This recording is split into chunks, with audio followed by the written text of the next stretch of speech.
I did something I didn't think I would do again. Working early mornings. Let's get started. I'm already pretty sold on this idea when I find out that I can get to Euston in 20 minutes. I didn't even think that was possible. There's just one cab there in front of me. Surely I must be onto a job pretty quickly. But reflecting on the last time I did this, I think I might be at Euston Station a little bit early. I got into town around 6 o'clock and I sat at Paddington Station for a very long time. I might be in for a wait here. Remember, I have no clue how to work days, but from quizzing more and more cab drivers throughout my years, apparently it's just stations, stations, stations. So let's see how we do. And my theory is correct. More cabs join behind me and not much activity happens. It takes me 1 hour before the cab in front of me finally gets a job and moves off. So by 6:30, I'm finally on point. Maybe the job I'll get will be completely worth the hour wait. And it turns out I'm going to Great Ormond Street. So to leave this one, we just leave my left into Euston Road, we get right into Upper Woburn Place, forward Tavistock Square and forward into Woburn Place. Get ourselves a left into Coram Street and then do a right into Marchmont Street. That gets us a left into Bernard Street, right near Russell Square Station, right Grenville Street and a left into Guildford Street. This is now the sort of temporary entrance to the hospital, and we do a right into Guildford Place, forward Lamb's Conduit Street and right into Great Ormond Street. He just wishes to be dropped a bit further along here. Some of you have asked me this before, but do I do jobs to Great Ormond Street for free? Some cab drivers do this, and I do it on a more circumstantial basis. I.e., saying Great Ormond Street to a cab driver isn't code word for can I have a free ride? And I do engage in lots of charitable endeavours for Great Ormond Street. In the case of this gent, I think he's just working within the area. Now, every bone in my body just wants to go for a drive and just hunt the streets, but that's not how mornings work. So I just know I've got to get back to another station. Let's go to King's Cross. That's everything about early mornings as well. It takes me just 11 minutes to be joining the rank at King's Cross. This time I do progress through the rank a little bit quicker, but still takes me 40 minutes. What have we got this time round? This lady's just heading on to Waterloo. Just one of those jobs where you're connecting a station to another station. She's doing a lot of travel across the country today. It's very unlikely to have traffic in town, but I do just punch it in the sat-nav in case there's any unforeseen closures that might have happened in town. For some reason, Google wants me to go over Blackfriars Bridge, and it would mean the whole journey would take 27 minutes. Google Maps seems to think that the Aldwych is closed. So my thought is we can go down the Kingsway and I'll ascertain it as we get a bit closer. Forward into Tavistock Square, forward Woburn Place, forward Southampton Row, which forwards into the Kingsway. All seems pretty clear. Do a right onto the Aldwych, forward Lancaster Place, over Waterloo Bridge, comply by the Tennyson Way roundabout, lead by York Road, and we get a little left, just where the buses go to drop the lady off there, taking me just 17 minutes. Now you can see London's coming to life a little bit, and as I drop off, unexpectedly, there's a gentleman there right by my window. He says, "Canary Wharf, please." Nice. Of course, yeah. I haven't been to Canary Wharf in the cab in ages, like years it feels like. And it transpires en route and what I see come through my WhatsApp group that the Jubilee line is down. We just take it out by York Road, comply by the Tennyson Way roundabout and leave that by Stamford Street. The traffic builds up a little bit here because of the junction of Blackfriars Road and Stamford Street. So I get right into Paris Garden, left into Colombo Street, and we can cut over Blackfriars Road. Getting ourselves a right onto Southwark Street, and that cuts out that whole light of that Blackfriars junction there. Where I want to get to on this route is over Southwark Bridge, because if you went over Blackfriars Bridge, there's no quick way really of getting down onto the embankment. So left into Southwark Bridge Road, forward Southwark Bridge, and forward Queen Street Place. We do a right into Upper Thames Street, forward Lower Thames Street, forward into Bywood Street, forward Tower Hill, and you just run it out straight line. Forward into East Smithfield, This is pretty cool at this time of day because I'm going against the traffic that's coming into town. The highway, into the Limehouse Link tunnel, come out on the slip road of the Limehouse Link, right into West Ferry Road, up the top, comply by West Ferry Circus, leave up at West India Avenue,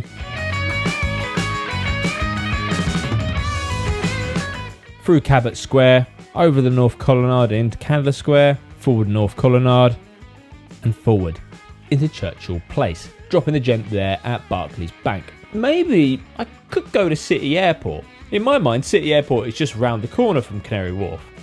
Do I risk City Airport? Yes. There does seem to be quite a few cabs here, but I've committed now. I'm taking the risk. If I'm completely honest, I didn't quite anticipate how long it actually takes to get from Canary Wharf to City Airport. About a 15-minute drive. 20 to 9 now. Ideally, this is probably when all the ranks in town are popping off, when there's probably a bit of a morning rush going on. So this could be a bit of a bad news. I just couldn't face rush hour traffic back into town. I could end up at Canary Wharf. I could end up at the XL. All manner of things. I could end up at the Travelodge down the road. I've had that before. So this is where it gets dicey. But with the downtime, this is a great chance to introduce the sponsor of today's video, who is Y-Food. Y-Food are a complete ready-to-drink meal. There's 500 calories inside of every bottle, a huge range of tasty flavours, and a very, very good amount of protein. And they are like your favourite milkshake. They're great for those snacky portions in the day, or periods right now where you can't actually go and get food. So I always carry one in my bag. They're a lifesaver for me out in the cab or when I'm editing. The best bit is that Y-Food are giving you 10% off of your next purchase. Doesn't matter if you've bought from them before, you can use that 10% as often as you like on anything on their website. Just use my discount code, which is taxi-YouTube, or the link in the description down below. Thank you to Y-Food for sponsoring this video. And now, let's see how long we're waiting at City Airport. I'm seeing a lot of cabs join and some green badge cab drivers. There was a lot of cabs heading back into town. Who knows what the best option is, but I now have to make peace with what's going on here. Now, the rank was very slow to start moving at the beginning, but then it gradually moves faster. It just takes me just 30 minutes to get to the front. I'm pretty lucky with this because getting through the rank quicker can soften the blow if you get a little job to somewhere like the XL or a hotel nearby. But second layer of luck is the job that I get, which is White City Wood Lane, not a problem. Yeah. I do get the customer to confirm what wood lane. You know, there might be a wood lane in Romford or something like that. And yes, she's after the golden wood lane of W12. Touch Television Studios. But as excited as I am that I've not got a small job off of City Airport, is also how on earth am I going to do it at this time? Normally on these long runs across town, you'll come along the embankment and then you'll run it up Northumberland Avenue. But Google doesn't suggest that. Presumably, as we said, all the traffic that's coming in on the highway at this time of day. But it doesn't even recommend like City Road, Old Street area. This is kind of the nearest thing we have to a ring road in central-ish London. But there is a lot of talk on the WhatsApp groups that Pentonville Road is down to one lane. So there's a lot of traffic in that area. Might be why the sat-nav is trying to get me to go through Central. So that's what I go for. I head through the city. On the Connaught roundabout, I'm going to leave that by Victoria Dock Road and run that all the way along past the XL. We bear right that into Petto Street North, and that brings us out left on the Silvertown Way. From Silvertown Way, I'm going to take the Barking Road, left Leamouth Road, comply by Leamouth Circus, and we're going to come out on Aspen Way. This is that big old road that goes past Canary Wharf. Aspen Way takes you into the Limehouse Link Tunnel, but mentioning the highway earlier, there isn't a bus lane to get you into Central. So the better option for me is to take the right into Butcher Road and do a left into Commercial Road. That enables us to use that bus lane all the way along there, bringing us into the Aldgate East area at Whitechapel High Street. From there, I'm going to take a right into Middlesex Street, left St Botolph Street, and bear right into Duke's Place, forward Bevis Marks, forward Chamomile Street, forward Wormwood Street. That forwards into London Wall. And from there, we're going to comply by the Rotunda and leave it by left Aldersgate Street, forward into St Martin's le Grand. bear right Newgate Street and forward into Holborn Viaduct. Overall, this route through the city is pretty naff, but I haven't really got any other better options. I have just got to run it. I'm going to get a right into Gray's Inn Road. My rationale here is I'm just going to buzz it up onto the Euston Road, and then you can forward it all the way out along the Westway. This is where the route starts to get good. Forward Euston Road, forward Euston Underpass, forward Euston Road, forward Marylebone Road. And bear right onto the Marylebone Road flyover, forward onto the Westway, and then we take the slip road here. You have to go around this little roundabout before you get over into the next slip road, and that allows you to get a left into Wood Lane. Television Centre is just on the right hand side there. I finally drop her at 10:30, taking an hour and 20 minutes. Not good, but there's not much options at this time of day. At this point, I'm very tempted to go rank at Heathrow. It's only going to take me 35 minutes to get out there, but might be pushing my luck. I could get stuck in the system of doing locals, and on a glorious day like today where I've got up early, it might void the opportunity for me to go home early. So I write that idea off. I come down Wood Lane and I've screwed up here because I take the left onto Uxbridge Road by Shepherd's Bush Green and get stuck in the awful traffic here. Luck is on my side, and I actually have a gent come up to me and he asks for Notting Hill. Nice. That'll get me through this traffic and back into a workable area. So we go forward Uxbridge Road, comply by the Holland Park roundabout, leave that by Holland Park Avenue. But on Holland Park Avenue, I spy a familiar vehicle, the Mystery Machine. Not from Scooby-Doo, but it's actually one of my riding friends, Lewis, who does professional dog walking. You might have seen this vehicle in one of the royal parks or that kind of area of London. From here, I get a left into Ladbroke Grove and a right into Kensington Park Gardens.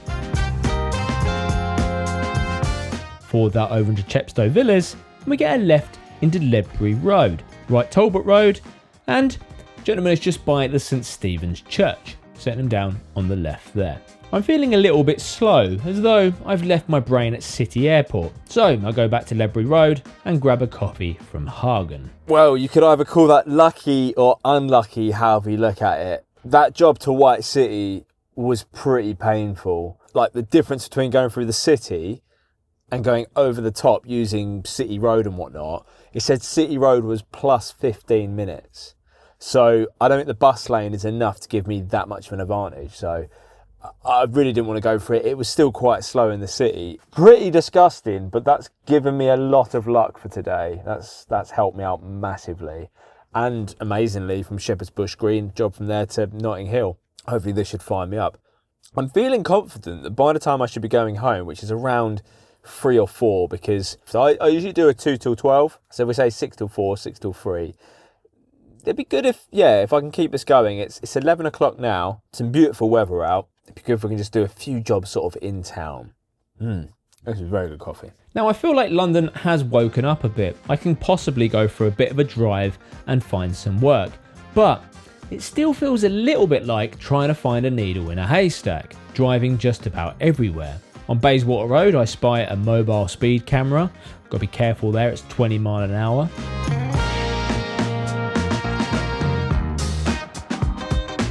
Driving through Covent Garden, I spot this interesting number plate. It's one of the things I love most about being a cab driver is being able to piece some of these clues together. This car is clearly from the Zimbabwe embassy, and as we learned from a previous shift video, that embassy is just off of the Strand, so we know the direction it's likely to head. I head along Long Acre, and Long Acre Bow Street, I managed to see a hand here. These gents want to go to Chelsea, St Leonard's Terrace. Easiest way out of this Covent Garden area, get a right into Exeter Street and a right out onto the Strand. Now, time of recording, and has been for quite some time, we can't go through Admiralty Arch into the Mall, but more importantly than that is that the changing of the guard is on. Another daytime occupational hazard. Any traffic that would be using the Mall has to use Pall Mall, so it's always quite heavy in that Pall Mall St James Street area until the Palace roads reopen around about 12:30, 1 o'clock-ish, something like that. Left into Piccadilly, forward through the underpass, because Constitution Hill is shut, more than likely Hyde Park Corner is going to be a bit heavy. So through the underpass, into Knightsbridge, and we're going to get a left into Sloane Street. From there I get a right into Cadogan Gardens, wiggle around there a little bit because it's much better than going around Sloane Square. Crossing over Cadogan Gardens, I can see it's quite heavy to get the right turn out onto the King's Road. So I progress forward into Draycott Place. From here, I left into Blacklands Terrace, right Bray Place, and left Lincoln Street means I can cut a little bit more of the King's Road off. Right King's Road and left onto Walpole Street. They just want to be dropped on this corner of Walpole Street and St Leonard's Terrace. It took me 30 minutes, but with changing of the guard, midday traffic, I imagine that's about what it will be, really. I feel like a little bit of a break and grabbing a coffee, so I head to the Iron Lung. I struggle to balance a coffee cup on the bonnet. And as I go to sit down and enjoy this brief break, a gentleman comes over and wishes to go to the Garrick Club. It's always like when you kind of have a break or you don't want a job, you'll end up finding a job. Like, sod's law is, if I need to go to the toilet and I keep my light on, I'll get hailed down on the way there. So I take the job and I can just finish the coffee later on. Now it's 20 past 12 at this point, and this is just as painful because we're still having to work with those changing of the guard closures, but also in this whole Westminster area, there is a lot of pain going on. Lambeth Bridge is only open westbound. It's put more pressure on Westminster Bridge for anyone travelling east. Parliament Square is pretty gummed up. Storey's Gate is shut. I'm not left with many options here, but you can already see the traffic is all the way back here to the Albert Pub on Victoria Street. Buckingham Gate is also closed, so I do a left onto Victoria Street so I can get a right into Palace Street. Take the right into Wilfrid Street and I can get the top part of Buckingham Gate, allow me a left into Petty France. Over the roundabout and into Broadway, forward into Tothill Street. Now I know that Storey's Gate is closed, but I think I'm going to use Dean Farrar Street to get out onto Victoria, try and cut some of that traffic out. But Westminster in their infinite wisdom have shut this road as well. I haven't really got any other options here. It just so happens this is the time when the changing of the guard is finished and the Palace roads are reopened again. Now throughout all this driving, I am communicating this with the passenger just to kind of explain what you're doing and explain what you know about the road closures, because you just try and do your best at the end of the day. In the end, we do manage to get into the Mall. I can see that Admiralty Arch is a bit heavy up ahead, so I come in via Marlborough Gate and around Pall Mall. And then as I traverse east along Pall Mall, getting near the Canadian Embassy, I can see the option that I did want to use, which is Whitcomb Street, is also closed, meaning that I'd have to go round Trafalgar Square. Now the gentleman kind of realises that we're now going to be sitting in Trafalgar Square, and he bails out here. It's a nice enough day, and it is kind of embarrassing after all those various closures. He chucks 20 quid through, and I do offer to give a lot more change, but then he says, no, just keep the change, and he just gets out. He was quite nice about it. I think obviously it's not his first rodeo. Now recently Whitehall hasn't been that great southbound, so I just go and check out the area. It doesn't look too bad, and right by the Foreign Office I get a hail on the opposite side of the street. This two-person camera crew just want to go to Buckingham Palace, and quizzing them a little bit further, they're just filming promo shots for a Nigerian TV channel. From here we go around Parliament Square, lead by Great George Street, forward into Birdcage Walk, do a right into that little bit of the spur road, and you can drop Buckingham Palace right there. It's nearing 1 o'clock, so I pull up at a rank in St James's Square to ascertain how well the day has gone. To be honest, I've done better than expected because I have such a low expectation on working days. And obviously that job from City Airport helped out massively. We'll see if we can knock out a few more jobs. Like if I go home now, I could probably get home in about an hour. If I wait any later, it's going to take an hour and a half. And I'm like, I just cannot be bothered to do that. And I feel like I'm kind of then trapped in Central to do more work. So the allure of being able to maybe go home and have an early day, I say early day, but I was up at 5. I check how long it would take me to get home. In this case, just 45 minutes. So I leave all my apps on, I just head in the direction of going home, and I don't get any job on the way. If you want a comparison of a more successful day shift, then I'll leave the one I did over a year ago on screen here. And if you haven't already done so, please do hit the subscribe button. That helps out massively. See you again soon.